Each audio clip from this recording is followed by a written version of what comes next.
আসসালামু আলাইকুম। যারা গণিতে নিবন্ধন দেবেন তাদের জন্য আজকে ল্যাপ্লাসের রূপান্তর দ্বিতীয় লেকচার নিয়ে হাজির হয়ে গেলাম এবং দ্বিতীয় সূত্রের প্রয়োগ নিয়ে আলোচনা করব। আমি প্রত্যেকটি সূত্রে দিয়েই লেকচার বানাবো। আমার সেটা আজকে আমরা সেই হিসাবে দ্বিতীয় নম্বর সূত্র প্রয়োগ হিসাবে শিখব। দেখেন এখানে দ্বিতীয় বলতে আমি এখানে দুটি সূত্র লিখেছি। এটার আবার ইনভার্স সূত্রও আমরা প্রয়োগ শিখব। দেখেন এখানে আপনারা দেখেন সূত্র ল্যাপ্লাস টি যদি থাকে 1/s², এটা মুখস্থ, কারণ আমরা জানি টি ডোমেনকে এস ডোমেনে রূপান্তর করা হয়। এখানে অন্য কিছু থাকতে পারবে না, এটা কোনো সূত্র না, এটা জাস্ট একটা বেসিক। তারপরে ইনভার্সে যদি 1/s² থাকে তাহলে আপনারা কী লিখবেন? টি লিখবেন। ঠিক আছে, এই সূত্রের কোনো প্রয়োগ নাই, এই দুটা সূত্রের কোনো কি নাই, প্রয়োগ নাই। ঠিক আছে, তারপরে আমরা দেখেন আমরা যে সূত্রের প্রয়োগের অঙ্ক করব আজকে, সেই সূত্রটি আমরা দেখতেছি। চলুন, এই যে দেখেন, যদি ল্যাপ্লাস টি পাওয়ার এন থাকে তাহলে সূত্রটা হবে n limit by s to the power n+1 হবে। সূত্রটা ভালো করে মুখস্থ করবেন এবং তারপর আপনারা প্রয়োগ শিখবেন। হ্যাঁ, এখানে এনের মান 1 2 3 4 5 ইত্যাদি ইত্যাদি হতে পারে। হ্যাঁ, এবার এটার ইনভার্সের সূত্রটা আমরা শিখব যে এমসিকিউতে আসলে কিভাবে আসতে পারে। দেখেন এই যে প্রথমটা, যে ল্যাপ্লাস টি সমান 1/x², আর ইনভার্স থাকলে 1/x² থাকলে টি হবে, শেষ। এটা ডাইরেক্ট এখান থেকে যদি দ্বিতীয় সূত্রের থেকে যদি কোনো এমসিকিউ আসে তাহলে ডাইরেক্ট সূত্রই আসবে, কোনো প্রয়োগ আসবে না, নিশ্চিত থাকেন। এবার আমরা চলে যাই 3 নম্বর সূত্রের প্রয়োগ। ল্যাপ্লাস টি পাওয়ার এন যদি থাকে তাহলে এন লিমিট s+1, এটা সূত্র। ইনভার্স থাকলে N limit s+1 S to the power n+1 থাকলে কী হবে? টিএন হবে। এটা ডাইরেক্ট সূত্র দুটো আপাতত আপনারা মুখস্থ করবেন। এবার আমরা সূত্রের প্রয়োগ দেখি। যদি এনের মান যে টির উপরে এনের মান যদি 2 হয় তাহলে 2 লিমিট এস, আমরা খালি এনের জায়গায় এনের মানটা বসাই দেবো। দেখেন N limit S to the power 2n+1, তাহলে 2/s3 হয়। দেখেন ভালো করে, এখানে লিমিট বলতে কি বোঝানো হয়েছে? লিমিট বলতে বোঝানো হয়েছে যে যেখানে লিমিট দিয়ে শেষ করে দিবে সেখান থেকে আমরা শুরু করব গুণ আকারে। যেমন দেখেন এখানে 2 লিমিট দিছে 2 গুণ 1 2, তাহলে আমরা এখানে এই যে 2 বসাইছি। তারপরে 3 দিছে, দেখেন 3 গুণ 2 গুণ 1 6 হয়েছে, 6 আমরা কিন্তু এখানে বসাইছি। হ্যাঁ,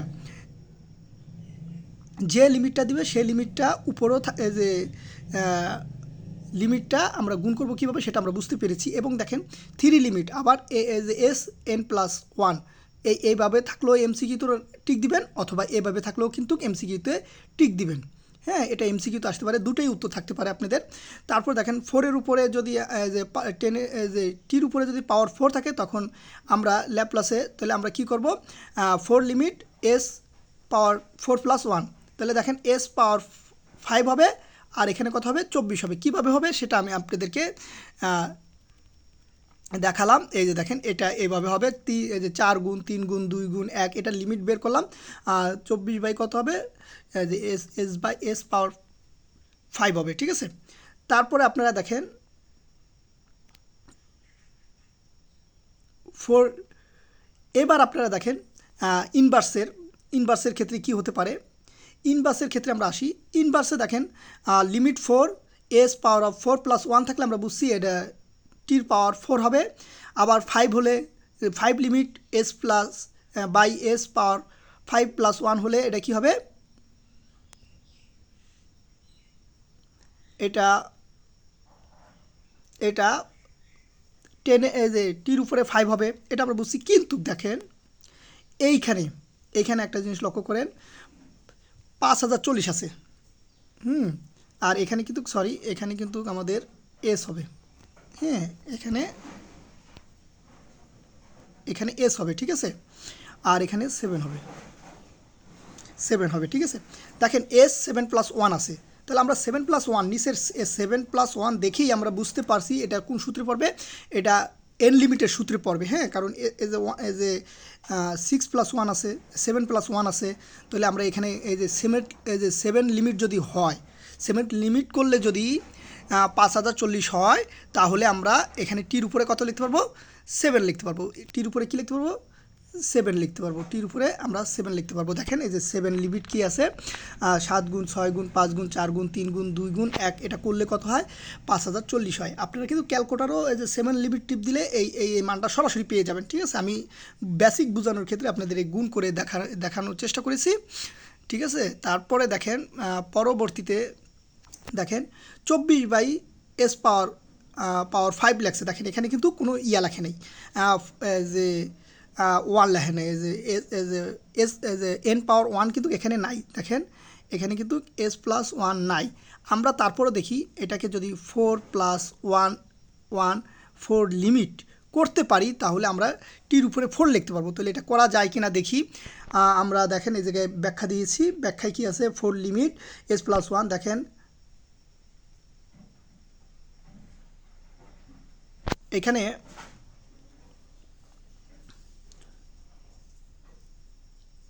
এখানে একটু ভুল আছে, এটা একটু ভুল আছে। আচ্ছা এটা পরে আসতেছি। ভুলটা বলতে আমরা যখন 4 করব তখন 5 কিন্তু হবে না, 4 গুণ 3 গুণ 2 হবে, তাহলে 3 4 12, 12 দুগুণে কত, 24, ঠিক আছে। এই যে 24 হলে তখন এটা কিন্তু ইয়ে হবে, এই যে টির উপরে 4 হবে, এখানে কিন্তু 5টা হবে না, ঠিক আছে। এই জন্য এটা একটু এই যে ব্যাখ্যা এটা মিস্টেক হয়েছে, ব্যাখ্যাটা একটু আপনারা বুঝে নেবেন।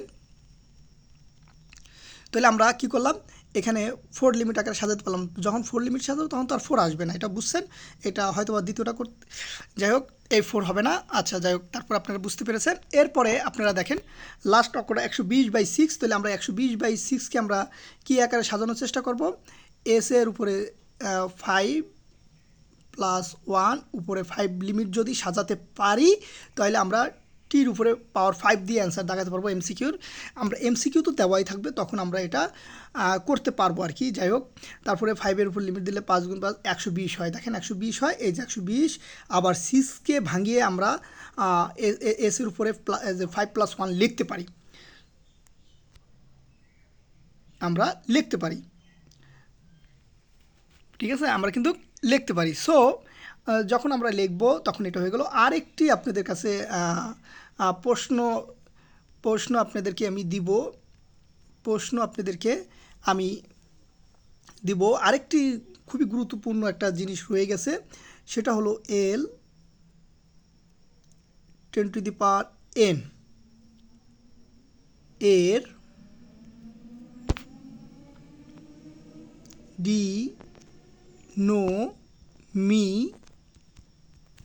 ডিনোমিনেটর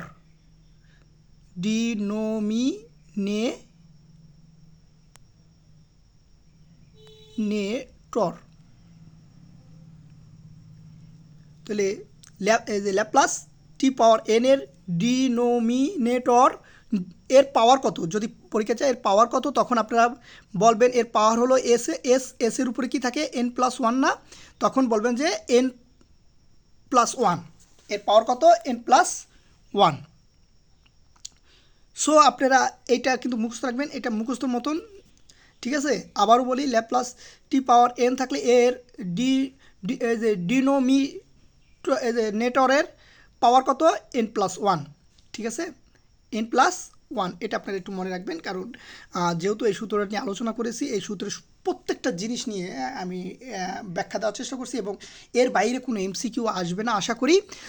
আপনারা জানেন এই ল্যাপ্লাসের রূপান্তরের থেকে 4 থেকে 6টি এমসিকিউ আসবে, কিন্তু পরীক্ষার সিলেবাসে যদি থাকে এটা অবশ্যই থাকবে। তাহলে 4 থেকে 6 নাম্বার কিন্তু এমসিকিউ থাকবে। তা আমি 2টি লেকচার আলোচনা করেছি, আমি আশা করি এই 2টা লেকচারের থেকে 1-2 নাম্বার থাকবেই, 2টা নাম্বার থাকবেই আশা করা যায়, ঠিক আছে। সো আজ রাখি, আল্লাহ হাফেজ, আসসালামু আলাইকুম ওয়া রাহমাতুল্লাহি ওয়া বারাকাতুহু।